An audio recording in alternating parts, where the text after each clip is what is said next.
जय श्री कृष्णा, जय बालाकामेश्वर। देखिए, कामदा एकादशी का व्रत आने वाला है और बहुत दिनों बाद हम आपके समक्ष ये वीडियो ला रहे हैं, तो उसके लिए आप क्षमा करिएगा। आपकी कोई भी मनोकामना हो, किसी भी प्रकार की मनोकामना हो आपकी, आप किसी से प्रेम करते हैं और उनसे विवाह करना चाहते हो, पति पत्नी में लड़ाई झगड़ा रहता है, रिश्ता टूटने की कगार पे आ गया है, तो आज इस वीडियो में जो जो उपाय हम आपको देने वाले हैं, ये उपाय कर लीजिएगा। बहुत जल्दी आपकी मनोकामना पूरी हो जाएगी और ठाकुर जी के चरणों में यदि आपकी अर्जी स्वीकार हो गई तो आप की जितने भी मनोकामनाएं हैं, आप किसी से प्रेम करते हो तो उन्हीं के साथ आपका विवाह हो जाएगा। आपके पति आपकी बात नहीं मानते तो आपकी बात मानना शुरू कर देंगे। इसलिए कामदा एकादशी का व्रत आपको विधि विधान के साथ करना है और जो जो उपाय हम बताने वाले हैं, ये उपाय बड़ी श्रद्धा से करने हैं। अगर कोई शंका करोगे तो कभी कभी ठाकुर जी शंकाओं से पीछे भी हट जाते हैं और आपकी मनोकामना पूरी नहीं होगी। इसलिए बड़ी श्रद्धा से आपको जो भी उपाय करेंगे, जो कर्म करेंगे एकादशी के दिन, श्रद्धा पूर्वक होना चाहिए। लेकिन अभी आप ये समझ लीजिए कि कामदा एकादशी का व्रत कैसे करना है, किस विधि से करना है और क्या क्या इस दिन आपको उपाय करने हैं। देखिए, 28 तारीख को सुबह 9:15 कामदा एकादशी प्रारंभ हो जाएगी और 29 तारीख को सुबह 7:45 लगभग इसका समापन हो जाएगा। तो उदया तिथि के अनुसार 29 तारीख को यह व्रत किया जाएगा। सुबह जल्दी उठिए, आपने स्नान के जल में आप चुटकी भर हल्दी डालिए, तब स्नान करिएगा और स्नान करते हुए एक मंत्र का उच्चारण करना है।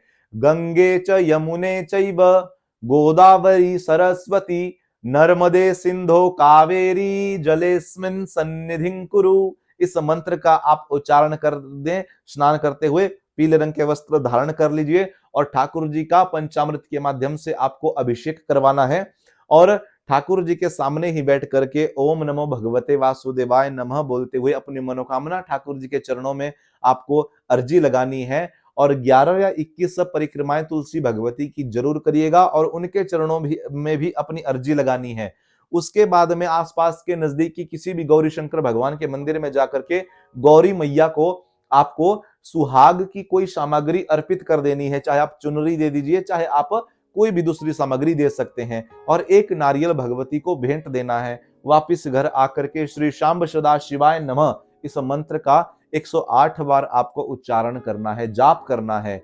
और आसपास नजदीकी में यदि कोई गौशाला है तो गौशाला में जाकर के गौ माता के चरणों की थोड़ी सी आप रज ले लीजिए और थोड़ी सी उससे तिलक करिए और थोड़ी सी उस रज को मुख में डालिए और गौ माता के माथे के ऊपर, गौ माता के गले में आपको हाथ फेरते हुए गौ माता के कान में अपनी मनोकामना बोलनी है। और गौ माता को जो भी आप खिला सकते हैं वो खिला दीजिए, चाहे हरी घास खिला दीजिए, चाहे गुड़ खिला दीजिए, चना खिला दीजिए, जो आप खिला पाए वो खिला दीजिएगा। वापिस घर आइएगा। प्याज लहसुन का सेवन नहीं करना है, इनका स्पर्श भी नहीं करना है। चावल का सेवन नहीं करना है, चावल का स्पर्श भी नहीं करना है। और संध्या काल में 1-2 घंटा जितना जागरण आप कर सकें, भगवान का नाम कीर्तन कर सकें तो जरूर करिएगा। अगले दिन जो है 1:30 बजे के बाद यानी 1-1:30 बजे के दोपहर में इसका पारण किया जाएगा 30 तारीख को, क्योंकि सुबह हरिवासर रहेगा। 29 तारीख की शाम को भद्रा भी लग रही है, इस बार मृत्यु लोक की भद्रा है, तो इन बातों का विशेष ध्यान रखना है। ऐसा नहीं कि 30 तारीख को सुबह 8 बजे आपने पारण कर लिया। पारण आपको 1 बजे के बाद ही करना है, इस बात का विशेष ध्यान रखना है। 30 तारीख को 1 बजे के बाद, क्योंकि 1 बजे तक हरिवासर का समय रहेगा। हरिवासर में पारण नहीं किया जाता।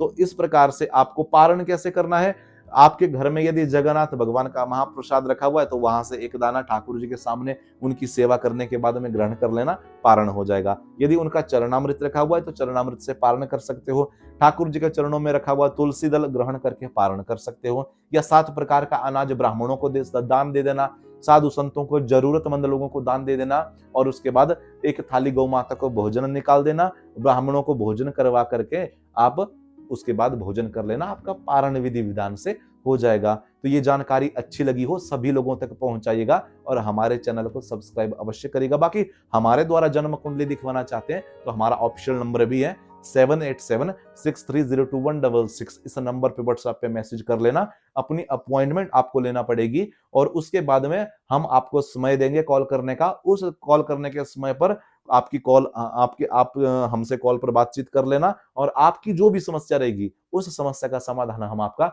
जरूर करेंगे। ठीक है, आज की जानकारी में इतना ही। बाकी अगली वीडियो में हम आपसे दोबारा मिलेंगे। जय श्री कृष्णा, जय बाला कामेश्वर।